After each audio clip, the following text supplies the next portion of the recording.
कि तुरंत जो है वो ब्रेजा का फेसलिफ्ट आ जाएगा, उस पे जो है वो तुरंत इंजन बदल जाएगा। तो बहुत जाम लगता है और आप ऑलमोस्ट रोज गाड़ी निकालते हो। हाइट स्पीड स्टेबिलिटी अच्छी हो, डायनेमिक्स अच्छी हो, स्टीयरिंग बढ़िया हो, ब्रेक्स अच्छे हो। तो हेलो दोस्तों, आज हम बात करेंगे my top 2 pics from every segment. ये तो आपको चीज पता ही होगी कि जो गाड़ियां हम लेते हैं वो आपके पर्टिकुलर यूज के हिसाब से होती हैं कि कहाँ पे आप यूज करोगे, क्या आपको पसंद है। वो सारी जो एग्जैक्ट रिक्वायरमेंट्स हैं वो प्रॉपर कंसल्टेशन में बाहर आती हैं। लेकिन तो मैं आपको 2 टॉप गाड़ियां बताऊंगा, उनमें जो मेन डिफरेंस होगा वो होगा कि आपका मेजरली अगर सिटी यूज है, सिटी यूज का मतलब कि प्रॉपर ट्रैफिक यूज की मैं बात कर रहा हूं, और या फिर जो है आप उस पर्टिकुलर गाड़ी से रोज कम्यूट करते हैं ऑफिस वगैरह के लिए, सब कुछ के लिए। तो मेजरली अगर आपका 75% यूज सिटी में है तो उनके लिए जो टॉप पिक होगी वो अलग होगी।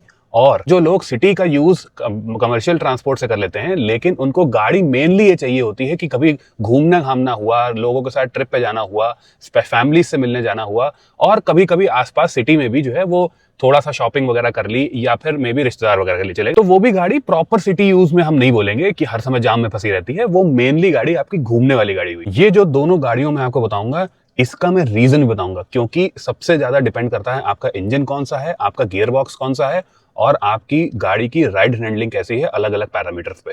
तो जो गाड़ी सिटी के लिए बनी होती है वो सिटी में बेटर परफॉर्म करेगी, और जो गाड़ी हाईवे में वो हाईवे पे। So let's start the video. मैं आपको होस्ट दोस्त सुयश, आप देख रहे हैं Drive Shrive, and let's see what are my top 2 picks for you, specially for city and specially for highways. Let's start. तो सबसे पहले हम कैटेगरी स्टार्ट करते हैं जो आई थिंक सबसे ज्यादा लोग उन्हीं पे सबसे ज्यादा फोकस करते हैं, विच is the sub 4 metre SUV, crossover, इस तरीके का सेगमेंट, जहां पे बहुत ही गाड़ियां बिकती हैं और ऑलमोस्ट सारी ही मैन्युफैक्चरर्स की गाड़ियां यहाँ पे सही तरीके से बिकती हैं। सबसे पहले हम बात करेंगे हाईवे यूज के लिए, मतलब बेसिकली जो है वो आपके घर में कोई ना कोई छोटी गाड़ी है, या फिर आप कमर्शियल ट्रांसपोर्ट लेते हो और आपको घूमने जाना है हाईवेज पे, तो इसकी जो टॉप पिक है वो है XUV 3XO। XUV 3XO के 2 कारण है। पहली चीज ये कि अगर आप हाईवेज कभी कभी जाते हो तो आप इनका टर्बो पेट्रोल इंजन ले सकते हो। चाहे आपको जो है मैनुअल में लेना है मैनुअल में ले लो, चाहे आपको ऑटोमेटिक में लेना है ऑटोमेटिक भी जो है वो चल जाएगी, शहर में कभी कभी चलाने के लिए ऑटोमेटिक ठीक रहेगी। दूसरी चीज, आपका अगर हाईवे पे ज्यादा रहना है तो आपको ये गाड़ी ऑप्शन दे रही है डीजल लेने का। और इसका जो डीजल है, मतलब महिंद्रा अगर गाड़ी बना रहा है ना, तो एक तरीके से कह लो जो उनका, वैसे तो पेट्रोल इंजन सही हो गए हैं इनके, लेकिन जो एक इनका हाथ सेट है जिसपे, वो डीजल पे बहुत ही बढ़िया सेट है। बहुत ही स्मूथ अब बनाने लगे हैं ये लोग डीजल इंजन, तो आपको आवाज भी वो डीजल वाली क्लैटर उस तरीके का अंदर नहीं आएगा। अब अगर आप इसका अल्टरनेटिव पूछो, मे बी जो है वो आपको डिजाइन में पसंद हो, मे बी और भी चीजें हो सकती हैं, विच इज द स्कोडा काइलैक। यहाँ पे नेगेटिव आपको पता ही है कि इसमें कोई डीजल ऑप्शन नहीं है। इन 2 का मैं ऑप्शन इसलिए बता रहा हूं क्योंकि इन दोनों में बहुत ही पिक्यूलियर डिफरेंस है। वो ये है कि अगर आपकी एक छोटी फैमिली है, न्यूक्लियर टाइप की फैमिली, यंग कपल है, एक बच्चा पीछे बैठाना है, 2 बच्चे पीछे बैठाने हैं, या फिर जो है वो किसी पेरेंट को बैठाना है जो 5 फुट से ज्यादा नहीं है, और आपका मन करता है खूब सारा लगेज भर के चलो, तो जो है आप काइलैक पे जाओ। आपका यह है कि आपको चाइल्ड सीट यूज करनी है, उसके साथ 4 अडल्ट्स बैठाने हैं, पीछे आपको विथ चाहिए गाड़ी में, और आप थोड़ा चालाकी से स्मार्टली पैक कर लोगे सामान, तो जो है बूट स्पेस अगर उतना नहीं है तो आप 3XO पे जाओ। दोनों ही रोड ट्रिप्स के लिए बहुत ही बढ़िया गाड़ियां हैं। और जो मेन डिफरेंस है वो मैंने बताया कि 3XO में डीजल इंजन मिल जाता है। अब बहुत दूर दूर जा रहे हो तो उसका डीजल इंजन प्रेफर कर सकते हो, आपको एफिशिएंसी भी देगा और 300 न्यूटन मीटर का टॉर्क देगा। अब हम आ जाते हैं कि आपको शहर में ऑफिस कम्यूट करना है, आप जो है किसी मेट्रो में रह रहे हो, या फिर इवन छोटे शहर में भी रह रहे हो जहां पे बहुत जाम लगता है और आप ऑलमोस्ट रोज गाड़ी निकालते हो सिटी रन अबाउट्स के लिए, जो आपको रोज चलानी है, आपको ऑफिस जाना है। और स्पेशली आप जो है वो इसका ऑटोमेटिक भी ले सकते हो, मैनुअल भी ले सकते हो, अगर आपका बजट कम है, या फिर आपको एक तरीके से मैनुअल भी चलेगा। सबसे मेन चीज मैं क्या करूं, यहाँ पे मैक्सिमम गाड़ियां टर्बो पेट्रोल्स हैं, और उनमें से भी 2-3 गाड़ियां ऐसी हैं जिनमें डीसीटी आता है। तो जो डीसीटी, डीसीए, ये सब ट्रांसमिशन है वो रोजमर्रा बहुत ही कर्रे जाम में फंसने के लिए नहीं है। तो मैं आपको प्रॉपर जाम के लिए अगर गाड़ी बताऊं, जो अगर आप रोज रोज चलोगे और उसका जो एवरेज है वो 10 से ऊपर आ जाए मुश्किल से, तो वो है, क्या करें, Brezza. 1.5 litre engine, 4 cylinder, smooth भी होगा। सबसे मेन चीज ये है कि आप उस गाड़ी में भी जो है वो 4-5 लोग बैठा सकते हो। लेकिन जो दूसरी गाड़ियां हैं उनमें या फिर डीसीटी आ रहा है, या फिर जो है वो टॉर्क कन्वर्टर आ रहा है, या फिर उनके मैनुअल्स जो है उतने फ्रेंडली नहीं है शहर में चलने के लिए टर्बो पेट्रोल्स के साथ। तो कहीं ना कहीं एवरेज जो है रोजमर्रा में उनका 7, 8, 9 इस तरीके से हो जाता है अगर आप ट्रैफिक में फंसोगे। तो या आप एवरेज बहुत कम ले लो उनमें, और या आप जो है गियर बॉक्स खराब होने का इंतजार करो। तो अगर आपको एक्सट्रीम इस तरीके का सिटी का यूज है तो Brezza is still the allrounder for you. और जो लोग पूछ रहे हैं कि उसका कोई जो है वो अपडेट आ रहा है, नया इंजन आ रहा है, ये सब अभी तक अफवाहें हैं। हाँ, उस पे काम हो रहा है, लेकिन इसका ये मतलब नहीं है कि तुरंत जो है वो ब्रेजा का फेसलिफ्ट आ जाएगा, उस पे जो है वो तुरंत इंजन बदल जाएगा। राइट नाउ मैक्सिमम न्यूज जो है अफवाह है, तो उन पे आप मत जाइए। अभी जो है आप ब्रेजा या 2026 की स्टार्टिंग में ब्रेजा ले सकते हैं। ब्रेजा में आपके पास दो ऑप्शन है। एक ये है कि अगर आपको बहुत ज्यादा एफिशिएंसी चाहिए तो उसका जो सीएनजी है वो कॉम्पिटिटर्स के सीएनजी से बेटर एवरेज देता है शहर में। दूसरी चीज उसका जो ऑटोमेटिक है विच इज द टॉर्क कन्वर्टर 1.5 के साथ, वो भी आपको जो है वो 10 के अराउंड एवरेज दे देगा शहर में ट्रैफिक में। जो दूसरे टर्बो पेट्रोल्स हैं विद टॉर्क कन्वर्टर वो थोड़ा जो है 7-8 की रेंज में चले जाते हैं। तो this is the main difference. अब हम आ जाते हैं इसके ऊपर सेगमेंट में which is the 4.3 crossoverish segment. फिर वही बात सिटी और हाईवे यूसेज। तो अगर आपको इस पर्टिकुलर सेगमेंट में हाईवे ड्राइव्स के लिए गाड़ी चाहिए, अगर आपको घूमने वगैरह जाना है, उसमें आपको जो है एक बढ़िया हाई स्पीड स्टेबिलिटी चाहिए, आपका बजट है 20 लाख रुपए के आसपास, और मेन चीज ये है कि आपको हाईवे स्पीड्स पे जो है वो टॉर्क बहुत जबरदस्त चाहिए। ऑटोमेटिक हो, मैनुअल हो, लेकिन मेनली टॉर्क होता है हाईवेज पे। और दूसरी जो इंपॉर्टेंट चीज है, जो आप जितनी भी हाईवे गाड़ी मैं आपको रिकमेंड करूंगा उनमें सेफ्टी भी ठीक होगी। तो दैट इज वाई जो है वो इस पर्टिकुलर सेगमेंट में आपको कुशाक फेसलिफ्ट का वेट करना चाहिए। क्यों मैं बता रहा हूँ, बहुत ही सिंपल सी चीज है कि जो है वो उसमें रियर नी रूम वगैरह वो सब चीजें अच्छी हैं, आप फैल के बैठ सकते हो। अगर आप स्टेबिलिटी देखो और सस्पेंशन का सेटअप देखो तो जो है वो सिटी के लिए उतना नहीं बना है। अगर आप जो है वो सिटी के पॉटहोल से उसको निकालोगे ना तो आपको अच्छा खासा स्टिफ फील होगा। लेकिन हाईवेज पे भाई साहब जो अंडुलेशंस आती हैं, जो एक्सपेंशन जॉइंट्स आती हैं, तो दूसरी गाड़ियां अच्छी खासी उछलती हैं, ये गाड़ी ऑलमोस्ट फ्लैट निकलती है उसके ऊपर से। सबसे मेन चीज ये होती है कि आपका स्टीयरिंग पे रिस्पॉन्स कैसा आ रहा है। कोई एकदम से सामने आ गया तो जो है वो कैसे गाड़ी कट लेती है, क्या उसकी डायनामिक्स हैं उस हिसाब से। तो वहां पे जो है वो कुशाक फेसलिफ्ट आपका बहुत ही काम करेगी। आई थिंक 1-2 महीने में मे भी हो सकता है, कंपनी 2026 का वेट कर रही हो, 2026 की स्टार्टिंग में आ जाना चाहिए। अभी इसमें इंक्रेडिबल अमाउंट ऑफ डिस्काउंट आप मांग सकते हो, लगभग 1.5 से 2 लाख रुपए के आसपास। तो मैं ये बोलूंगा आपसे कि अगर आप हाईवे के लिए मेनली ले रहे हो 90% के ऊपर हाईवे के लिए, तो आप इसका सीधे डीएसजी मॉडल लो। और अगर आप जो है वो ये है कि मैं कभी कभी जो है वो सिटी में भी बहुत ज्यादा जाम में चला देता हूं, तब आप वो डीएसजी की रिलायबिलिटी से बचना चाहते हो तो आप 1 लीटर ऑटोमेटिक भी ले सकते हो। लेकिन गो फॉर डीएसजी, क्योंकि 1.5 टीएसआई इसका ऑलमोस्ट हर पैरामीटर में, सिटी चाहे हाईवे हर जगह 1 लीटर से बेटर एवरेज देता है। तो हाईवेज के लिए बढ़िया boot space check, safety check, dynamics check, ये सारी चीजें इंपॉर्टेंट पैरामीटर्स हैं। और फ्यूल एफिशिएंसी भी अच्छी दे देता है डीएसजी। देखिए इस पर्टिकुलर सेगमेंट में कुछ डीजल गाड़ियां भी हैं, कुछ टर्बो पेट्रोल्स गाड़ियां भी हैं, लेकिन वही बात है कि जो वो डीजल्स हैं या फिर उसमें उतना हाई स्पीड स्टेबिलिटी अच्छी नहीं है, और जो टर्बो पेट्रोल्स हैं उनमें जो है वो सेफ्टी एफटी के थोड़े से इश्यूज हैं। तो दैट इज वाई जो है वो इस पर्टिकुलर टाइम पे ये पर्टिकुलर गाड़ी जो है बहुत ही बढ़िया है हाईवेज के लिए। सिटी में अगर आप चलते हो, आप जो है वो ऑफिस जा रहे हो, तो आपको क्या चाहिए, बढ़िया विजिबिलिटी हो गाड़ी के बाहर। दूसरा जो है एक स्मूथ सीवीटी टाइप का ट्रांसमिशन हो। तो इस पर्टिकुलर सेगमेंट में मैं आपको रिकमेंड करूंगा एलिवेट। अब एलिवेट के 2-3 बहुत ही इंपॉर्टेंट पैरामीटर्स भी हैं। एक ये चीज अच्छी है कि सिटी में उसको प्लेस करना आसान है, क्योंकि उसका बॉनेट वगैरह जो है वो दिखता रहता है, तो लोगों को उस पर्टिकुलर चीज से आदत अच्छी लग जाती है। दूसरी चीज ये कि वही 1.5 सीवीटी कॉम्बिनेशन, एक टर्बो पेट्रोल नहीं है, तो उस वजह से जो है वो डिसेंट एवरेज आपको शहर में मिल जाएगा। तीसरी और सबसे इंपॉर्टेंट चीज ये है कि एलिवेट के जो वेरिएंट्स हैं उनमें जब डिस्काउंट होता है, तो बहुत सारे लोगों ने एलिवेट वी जैसे जो मॉडल है, जो उनका बेस से सेकंड मॉडल है, वो उस प्राइस पे लिया है जिस प्राइस पे आपको जो है वो सब 4 मीटर गाड़ियां आती हैं। ठीक है, तो वो डिस्काउंट वगैरह के साथ, और आप उसमें जो है वो ब्लैक भी ले सकते हो, इंटीरियर अपहोल्स्ट्री, आप उसमें व्हाइट भी ले सकते हो, और नॉर्मल जो है वो बेज कलर की आती है, तो इंटीरियर कलर्स में भी आपको ऑप्शंस वगैरह मिल जाते हैं। लेकिन मेन चीज ये कि डिस्काउंट के बाद स्पेशली जो वीसीवीटी वेरिएंट है, that is incredible for the city use. अगर आपका सिटी में जो है वो 800-900 हज़ार किलोमीटर का यूज है तो वो आप आराम से ले सकते हो। लेकिन आपका सिटी में बहुत ज्यादा यूज है, मतलब जब आप शहर में चलते हो, आप जो है मे भी हो सकता है ग्रेटर नोएडा से गुड़गांव जा रहे हो, आपका रोज का जो है वो 60-65 किलोमीटर का रन है, आपका ओवरऑल जो है घूमना फिरना पूरे मंथ में 1500 किलोमीटर या उससे ज्यादा हो जाता है।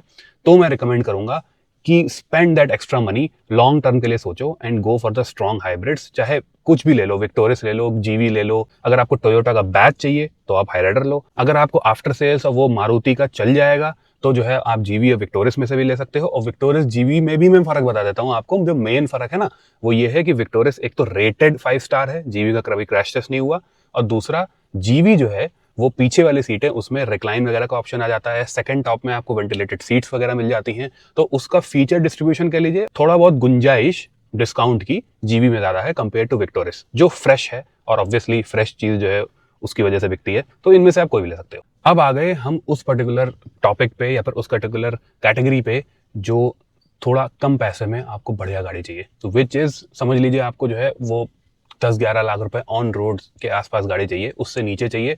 और आप ये जो छोटी सेडान्स हैं और प्रीमियम हैचबैक्स हैं उनमें आप कंफ्यूज्ड हो।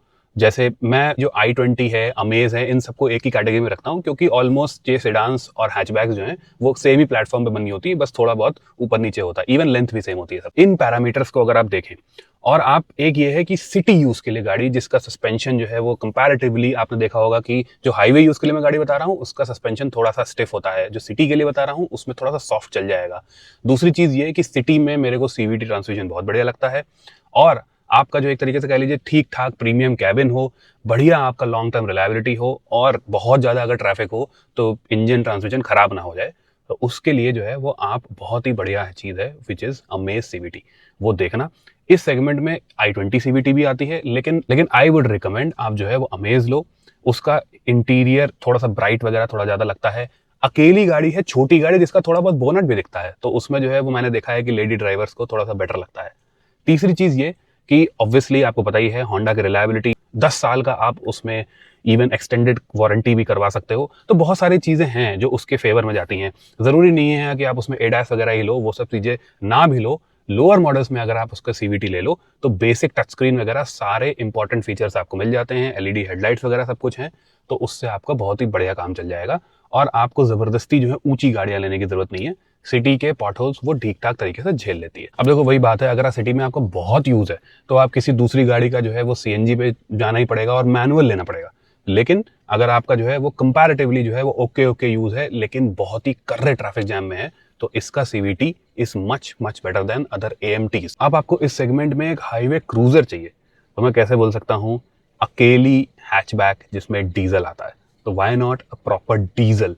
तो इस सेगमेंट में एक्चुअल में होता क्या है ना कि जो है वो आपको टर्बो पेट्रोल्स तो मिलते नहीं है, तो हाईवेज पे वो टॉर्क मजा कहाँ से आएगा। दूसरी चीज ये कि हाईवेज पे हैंडलिंग वगैरह जो है वो बहुत अच्छी चाहिए होती है, स्टीयरिंग फीडबैक, थोड़ा सा बॉडी रोल वगैरह कम हो, और एक अच्छा रेटेड शेल हो जिसमें 6 एयरबैग्स हो। सिंपल हिसाब किताब है कि हाईवेज पे आपको जो है वो सस्पेंशन, हैंडलिंग और सेफ्टी, ये तीनों चीजें भी आनी चाहिए, गाड़ी में होना ही चाहिए। तो उस हिसाब से जो है वो Altroz diesel fits the bill perfectly well. Even आपकी अगर रनिंग कभी कभी हाईवेज पे होती है, फिर भी आप जो है वो मेजॉरिटी हाईवेज चलने के लिए ऑल्ट्रोज डीजल ले। टाटा का भी वही हिसाब किताब है कि वो डीजल इंजन पेट्रोल से कम कंपैरेटिवली जो है वो काफी बेटर बनाता है, वहीं पे उसकी लेगेसी है। उसका सीएनजी थोड़ा ज्यादा स्टिफ है, लेकिन जो उसका डीजल है वो चिपक के चलता है, और इवन मैंने कभी कभी जो है वो 26 के आसपास की अभी एवरेज देखा है डीजल में, तो एवरेज भी बहुत ज्यादा तगड़ा निकल सकता है। अब हम इनसे छोटी गाड़ियों पे आ जाते हैं। तो हाईवे यूज के लिए मैं आपको सिंपली ये चीज बता दूं कि थोड़ा सा ना कहीं कॉम्प्रोमाइज करना पड़ता है। वैसे जो है मैं इसमें इस पर्टिकुलर सेगमेंट में लाना चाह रहा हूँ स्विफ्ट को, लेकिन स्विफ्ट जो है वो अच्छी खासी महंगी है। तो अगर आपको स्विफ्ट का लोअर मॉडल्स जो है चल जाएंगे, आपके बजट में आ रहे हैं, तो आप उसको ओवरऑल गाड़ी के हिसाब से बढ़िया गाड़ियाँ ले सकते हो, एवरेज भी अच्छा सब कुछ है। लेकिन अगर नहीं आ पा रहा है और यह है कि आपको डिस्काउंट्स वगैरह देखने के बाद आपको छोटी गाड़ी चाहिए, तो छोटी गाड़ी में जो है वो हाईवेज में अभी भी टियागो बहुत ही ज़्यादा स्टेबल चलती है। उसका स्टीयरिंग फीडबैक बढ़िया है, मैंने उसकी जो है प्रॉपर वीडियो बनाई हुई थी, तो वो आप चेक कर सकते हो। तो मतलब अच्छी चलती है गाड़ी हाईवेज पे। और तीसरी चीज जो उसका शहर में विच इज नॉट गुड, वो है उसकी एफिशिएंसी। तो शहर में जो है ना वो बहुत ज्यादा एवरेज नहीं देती है, लेकिन हाईवेज पे टाटा ने क्या करा है कि इस पर्टिकुलर इंजन की गियरिंग लॉन्ग कर दी है। तो 5th गियर में जो है वो कम आरपीएम पे चलती है, इजीली चलती है आपके 90-100 के आसपास, और एवरेज भी अच्छा निकलती है।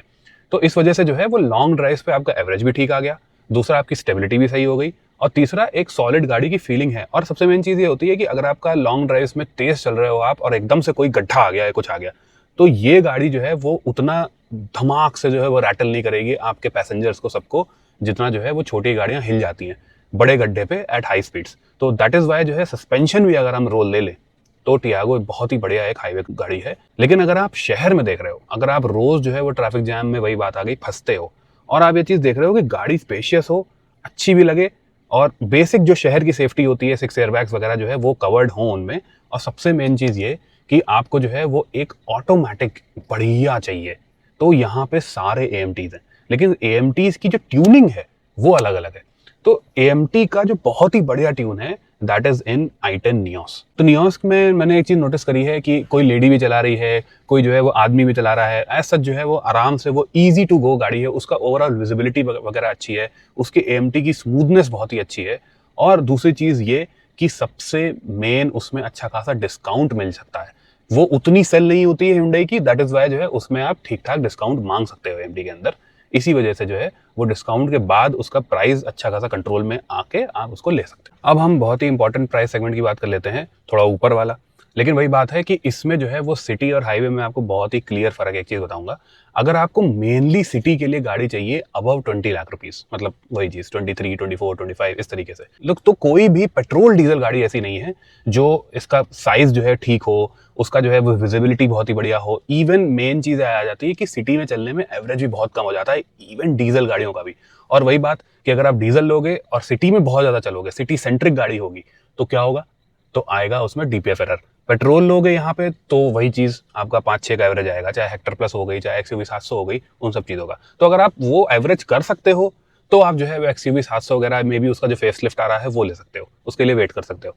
लेकिन मेरा ये रहेगा कि अगर आपको जो है बड़ी गाड़ी चाहिए मेनली फॉर सिटी यूज, तो सीधे डायरेक्टली गो टू EVs। यहाँ पे इस सेगमेंट में इस पर्टिकुलर पैसे में जो है वो आपको बहुत सारी EVs मिल जाती हैं। और अगर आपको रिलायबिलिटी जो है वो एकदम टॉप नॉच लगती है, तो आप जो है वो मे बी वेट कर सकते हो E18 का, अर्बन क्रूजर EV का वेट कर सकते हो। और मतलब क्रेटा EV है, 7 सीटर चाहिए तो कैरेंस EV भी आ जाती है। बहुत सारे ऑप्शन है आपके पास। परफॉर्मेंस ओरिएंटेड चाहिए तो आपके पास हैरियर EV है। ये सब चीजें हैं, 30 लाख तक बहुत कुछ है। आपका हाईवे यूज बहुत ज्यादा है तो फिर आप जो है वो हैरियर सफारी लो। मैंने ये चीज नोटिस करी है कि उसका जो सस्पेंशन है उस तरीके से बिगड़ता नहीं है जब हमारी पूरी फैमिलीज जो है भर के जाती हैं उन गाड़ियों में। इवन उन गाड़ियों का जो है वो मैंने मैनुअल का एक लॉन्ग टर्म रिव्यू कर रखा है। वही बात है कि थोड़ा कंपैरेटिवली जो है वो उसका जो रनिंग कॉस्ट है या फिर कह लीजिए सर्विसिंग कॉस्ट है वो ज्यादा है, लेकिन वो गाड़ियां जो है वो एट होम फील होती हैं हाईवेज पे, नॉट इन सिटी। सिटी में थोड़ी ज्यादा बल्कि लगती हैं चलाने में। इसी वजह से अगर आपके पास 20 लाख रुपए से ऊपर पैसे हैं तो हाईवेज के लिए हैरियर सफारी और सिटी के लिए EV ले लो यार, भाई साहब पैसे बचाओ। तो these are all my top 2 picks specially for city as well as highways. सबसे मेन बात यह आ जाती है कि जब आप सिटी में चलते हो तो आपको क्या देखना है, आपको ये चीज देखनी है कि उसका डिसेंट एवरेज हो। दूसरा जो उसका गियर बॉक्स है वो स्मूथ हो चलने में, और सस्पेंशन वगैरह जो है एब्जॉर्बेंट हो, इन ए सेंस कि हल्का सा सॉफ्टर साइड पे हो। ये सब चीजें आप देखते हैं सिटी के यूज के लिए। और अगर एफिशिएंसी बहुत ही बढ़िया हो तो बहुत ही बढ़िया चीज है, आपका जो है वो पैसे भी बचने चाहिए।